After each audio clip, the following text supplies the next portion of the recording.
Why are you still burnt out, even if you're doing everything right? So, if the questions feel familiar, then keep listening to this video.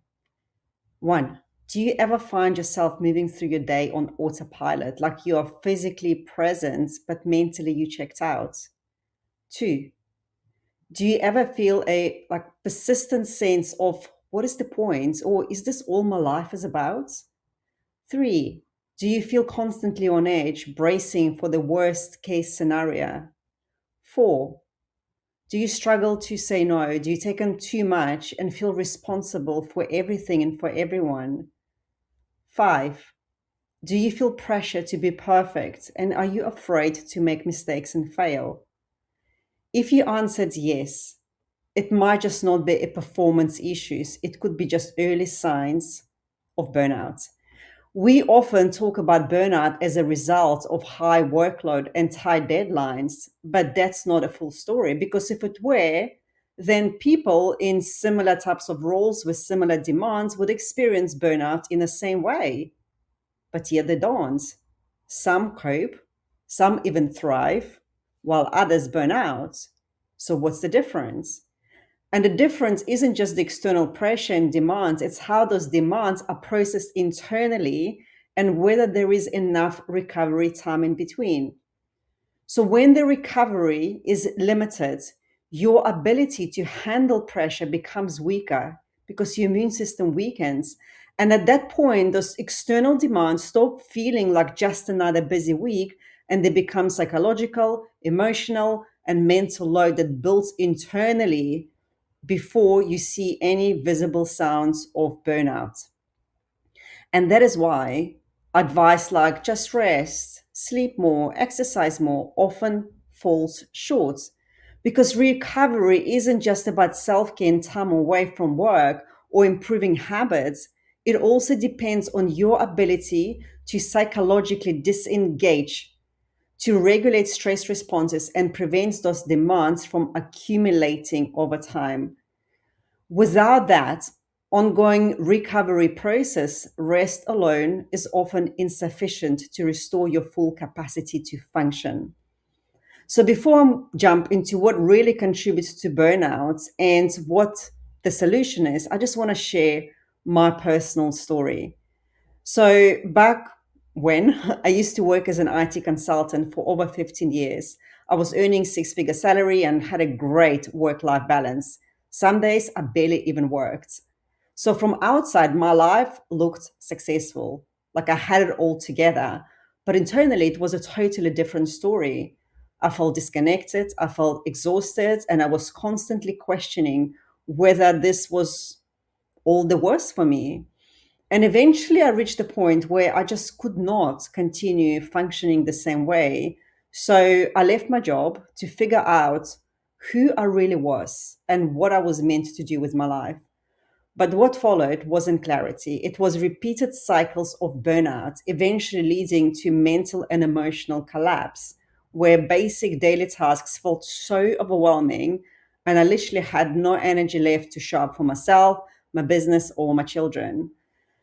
And this experience forced me to look beyond just positive mindsets, rest, and all the other temporary fixes. It brought me to face the patterns that I haven't addressed before, the beliefs I've been operating from without any awareness, the kind of tension I have normalized, I've accepted as normal, and also how disconnected I actually was from myself. And this wasn't something that self care or rest alone could fix. It required much deeper work. You see, the thing is, most or many common approaches to burnout, they focus on surface level intervention like time off, stress management, lifestyle adjustments. And while this can support recovery, they do not address the underlying drivers that keep maintaining that burnout, that exhaustion cycle, which is lack of clear direction. So, many people I work with, they are very clear on what they don't want, but very few of them know what they actually want. and what they are working towards.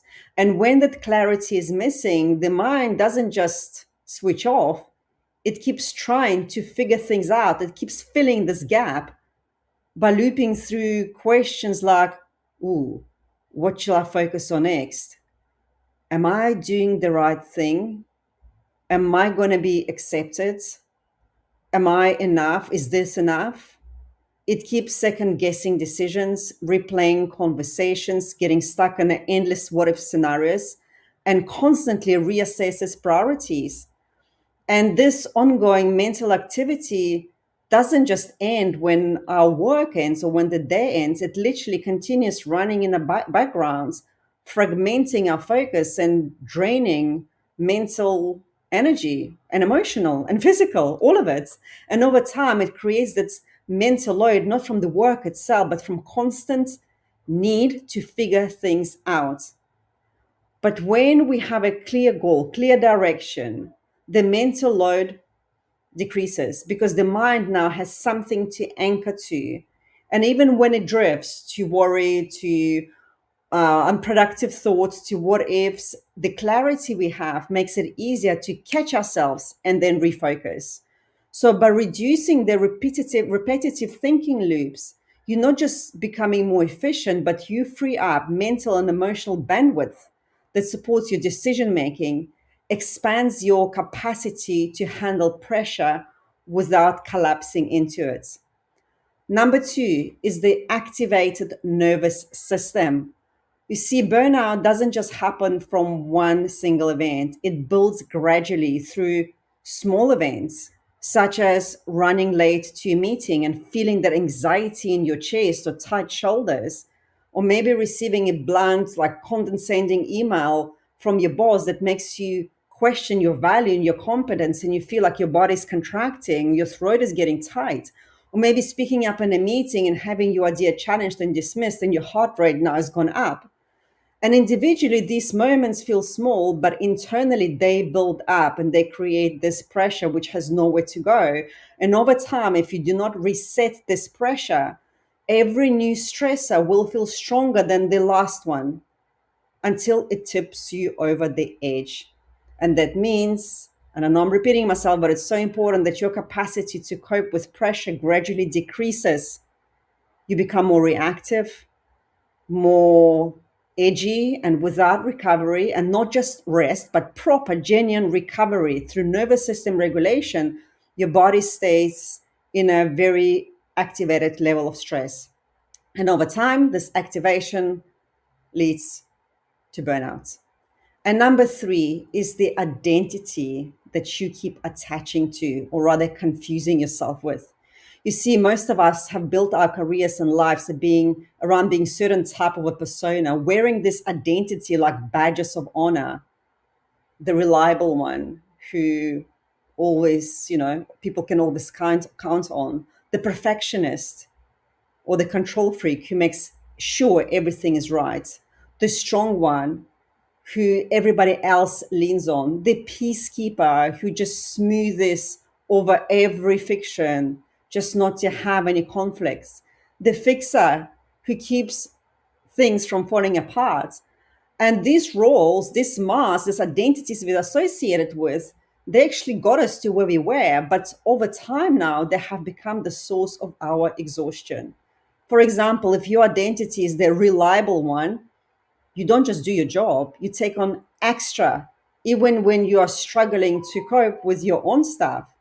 You anticipate others' needs before they even ask you for help, and you say yes, even though you are drowning, because saying no feels like death of who you think you are. And burnout, again, isn't caused by one crisis. It literally builds through this daily efforts of trying to hold this identity together by suppressing your opinions or your needs, filtering your responses, avoiding difficult conversations, overextending, and carrying this emotional baggage just to keep everything smooth. So, what can we do instead? What actually works? How can we solve this? Well, recovering from burnout isn't just more rest or better time management, like we already spoke about, because these only treat the symptoms. Real recovery comes from changing how we relate to ourselves and to our environment and to external demands. And that requires clarity over chaos, moving from the state of constant reaction to a clear sense of direction. Because when you know what you want and what you're working towards, the mental noise subsides and you preserve your energy to direct it towards actually something that is important and something that matters instead of scattering it all over the place. Two, regulation over escape. This isn't just taking a break, it's about learning how to actively down regulate your nervous system so you're not carrying this unresolved stress and pressure and emotional baggage from one day into the next. And three is honesty over performance. It's becoming aware of the internal pressure that you put on yourself, like to be the strong one, to be the achiever, the reliable one, the fixer, and choosing to be real about your capacity, your limits, and your needs. Because you can't control or remove pressure from your life, but you can control how you relate to it and how much of it you allow to live inside of you. That is your choice. Real change does not start with a new calendar or a longer holiday or more yoga classes. It starts with an honest look at what is actually going on inside of you instead of staying in a constant motion and distraction. So if you are on the edge of burnout or you are going through it now and want more help and support, get in touch. I leave my details below the video. Bye for now.